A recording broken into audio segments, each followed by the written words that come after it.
आज राजेश कच्छप जी से हम लोग सुबह मुलाकात हम लोगों की हुई और सारे लोग हम लोग राजेश कच्छप जी के साथ पूरे दस्तावेज के साथ मिले। उन्होंने बातों को समझा भी कि नहीं, आपके साथ ये 10 वर्ष की जो ज़्यादती आपके ऊपर लगाई जा रही है ये बिल्कुल गलत है। 12 वर्ष के बाद आपका जो ग्रेड पे प्रमोशन है, आपने इतने वर्षों का सेवा दिया है, ये आप पर लागू नहीं होनी चाहिए। सीट जो वर्तमान में 50,000 है उस पर एडजस्टमेंट करने की बात होनी चाहिए। इस पहल के साथ हम लोग प्रोजेक्ट भवन पहुँचे। राजेश कच्छप जी ने हम लोगों को आश्वासन दिया था कि आप लोगों का आधिकारिक बैठक करेंगे। इसके अलावे भी हम लोग जब प्रदेश कमेटी की बैठक कर रहे थे, उस बैठक में भी हम लोग जाकर के सुप्रिया भट्टाचार्य जी से मिले थे। सुप्रिया दा भी जो है माननीय शिक्षा मंत्री जी को कॉल कर दिए थे। उनका भी कहना था कि आप उन लोगों को भेजिए, उन लोगों के साथ हम वार्ता कर रहे हैं। लेकिन आज सहायक अध्यापक संघर्ष मोर्चा के वार्ता के उपरांत जब हम लोगों की वार्ता करने की बारी आई, तब सारे लोग इन विषयों से पलट गए। यहाँ तक कि हमने माननीय दीपिका सिंह पांडे जी को भी कॉल किया, उनके माध्यम से भी शिक्षा मंत्री को जो है कॉल करने का प्रयास किया कि भाई आप जल्द से जल्द हमारी एक बैठक करा दीजिए। अभी तमाम पदाधिकारी है, लेकिन हम लोगों का जो ग्रीवांस है उन ग्रीवांस को सुना नहीं गया। अभी वर्तमान में जो रिकाउंसलिंग हो रहा है 203/2022 का LPA का, उसमें उच्च न्यायालय का न्यायाधीश का पालन बिल्कुल नहीं हो रहा है। इसमें भी विभाग और पदाधिकारी समझने के लिए तैयार नहीं है, सुनने के लिए तैयार नहीं है। 50,000 वर्तमान में सीट है, उस अभी 26,001 की जो बहाली निकली है, ये 3 सितंबर को क्या होगा नहीं होगा, इसका क्या आउटकम आएगा, इसकी भी कोई गारंटी नहीं है। हम लोग बार बार आग्रह करते रहे, हमारे तरफ से हम थे, मीना जी थी, हमारे मनोज कुमार शर्मा जी थे, तमाम लोगों ने बार बार मंत्री जी से आग्रह किए, दस्तावेज दिखा करके आग्रह किए।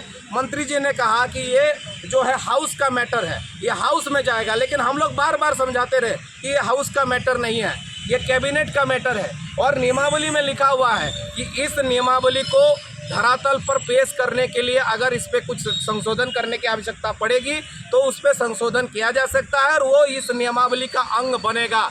ये नियमावली में स्पष्ट है और ऐसा ये प्रथम बार नहीं है कि इस नियमावली में प्रथम बार संशोधन हो रहा है। हम लोग बार बार इस चीज़ को कर रहे हैं। आगे जाकर के यहाँ पर इस नियमावली में ये भी अंकित है कि जो जिलावार नियुक्ति होगी, इस बार स्टेट मेरिट बननी है और यहाँ पर ट्रांसफ़र को भी जो है बंद करके रखा हुआ है। आप ट्रांसफ़र मांग नहीं सकते, तो हमने ये भी कम से कम कहा कि भाई कम से कम आप ट्रांसफ़र तो कम से कम दे दीजिए हम लोगों को। आप 10 साल सेवा नहीं देना चाहते हैं, आप सीट इंक्रीज़ नहीं करना चाहते हैं, आप 50,000 सीटों पर टेट पास पारा टीचर को एडजस्ट नहीं करना चाहते, जो आप अभी वर्तमान में वार्ता किए उससे हमको कोई सरोकार हमारा नहीं है। आप हमारे थोड़े से अगर आप कहते हैं कि भाई टेट पास एलिजिबल है तो थोड़े सा मानदेय बढ़ा देने से उसकी एलिजिबिलिटी साबित नहीं हो जाती है।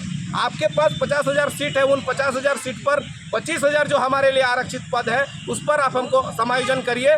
नियुक्ति किसने देखा है, कब होगा नहीं होगा, क्या सुप्रीम कोर्ट का विचार आती है नहीं आती है, ये किसी ने नहीं देखा है। 3 सितंबर को सुनवाई होनी है। यदि एन कैन प्रकरण 3 सितंबर से सुनवाई आगे बढ़ती है, सरकार के पास 10 सितंबर के बाद जो पेपर समाचार पत्रों के माध्यम से, मीडिया के माध्यम से जो निकल करके आ रही है कि 10 के बाद आचार संहिता लग जाएगी, सरकार के पास 8-10 दिन का समय मात्र बचेगा। हम लोग बार बार आग्रह कर रहे हैं कि भाई इन 8-10 दिनों में आप हम लोगों को किसी अलग संवर्ग के माध्यम से हमको वेतनमान प्रदान कर दीजिए। इतने 10 साल 12 साल से हम लोग टेट पास करके बैठे हुए हैं।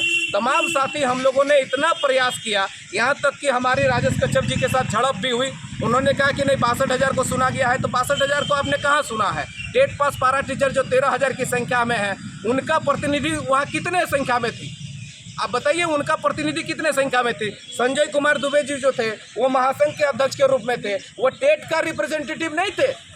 बार बार उनसे आग्रह करने के बाद उन्होंने कहा कि नहीं मैं सुदीप कुमार सोनू जी को बोल दिया हूं, वो देख लेंगे। लेकिन विधायकों की अनदेखी से पता चलता है कि माननीय शिक्षा मंत्री और सरकार का अभी वर्तमान में टेट पास पारा टीचर के प्रति कोई झुकाव नहीं है। और इसका एकमात्र कारण है कि भाई इतने बड़े लोगों के साथ जब एक बहुत बड़ी वार्ता हो जाती है, उनके द्वारा जय जयकारा का नारा लगा दिया जाता है, तो अब 13,000 टेट पास पारा शिक्षकों के साथ चैलेंज है, वो इस सरकार को कैसे डगमगा सकती है, कैसे हिला सकती है, ये हम लोगों के पास अब चुनौती है। और हमें लगता है तमाम लोगों को इकट्ठा होने की ज़रूरत है। हम अभी वर्तमान में जो वार्ता हुई है उस वार्ता का हम कदापि जो है किसी प्रकार का न विरोध करते हैं, न उस पर हमारा किसी प्रकार का कोई कटाक्ष है। लेकिन हमारा जो डिमांड है, अगर हमारे डिमांड को सहानुभूतिपूर्वक सुना नहीं गया तो हम आंदोलन में झोंकेंगे अपने आप को और उग्र आंदोलन करेंगे और दिखा देंगे कि कम संख्या में भी बड़ी आंदोलन हो सकती है, जो हमने 127 दिन के आंदोलन में दिखाया है। जब आप हमारे बातों को सहानुभूतिपूर्वक सुनने का आप मात्रा नहीं रखते हैं, क्षमता नहीं रखते हैं, तो हमें आंदोलन करने के लिए आप प्रेरित कर रहे हैं, आप हमें उकसा रहे हैं कि आप आंदोलन करो। तो निश्चित तौर पर हमारे जितने भी टेट पास पारा टीचर घर में बैठे हैं, उन तमाम लोगों को मैं यहाँ से मैसेज देना चाहता हूँ कि अब आपको जगने की बारी है। बहुत लोग सोच रहे होंगे कि नियुक्ति में हमारा हो जाएगा, लेकिन नियुक्ति भविष्य के गर्भ में है।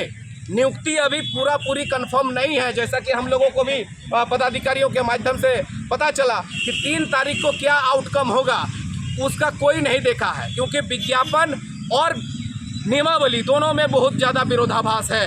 जिस तरीके से जेटेट जिस तरह से किया है वो उस प्रकार से लगता है कि इस नियुक्ति को जो है एकदम सुप्रीम कोर्ट के चंगुल में खा जाएगी। इसीलिए तमाम लोगों को हमें सजग होने की आवश्यकता है और एकजुटता के साथ, चाहे वो हमारे समन्वय धर्म के जितने भी साथी थे, है ना, उन सब साथियों को भी मैं इस वीडियो के माध्यम से संदेश देना चाहता हूँ कि ईगो को त्यागिए, आपसी प्रतिस्पर्धा को त्यागिए और हम साथ मिलकर के काम करने के लिए तैयार हैं।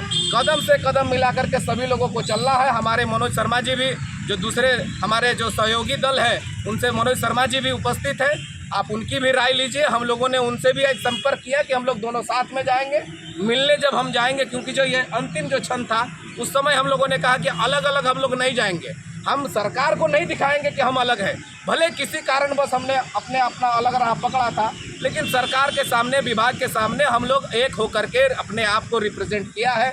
इसमें मनोज शर्मा जी भी शामिल थे, उनके भी जो सहयोगी दल में जितने भी लोग हैं उनको भी अपील होगा कि एक बृहद बैठक करके अब हम लोगों की आगे की रणनीति